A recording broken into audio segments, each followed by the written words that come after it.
Hello,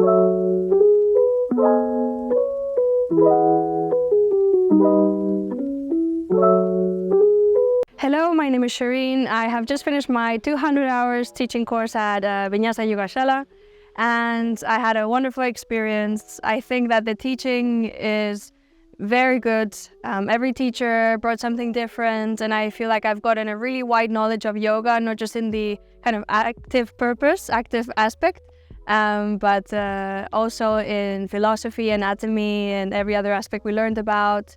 It was really nice to meet everyone in the course as well. I think we made a little family, and it felt like a really beautiful space to just kind of learn and grow. And the food was really good. I have to say that I really enjoyed eating in the school every day. And I would definitely come again. I think that I have found a new home. So that's a bit about my experience.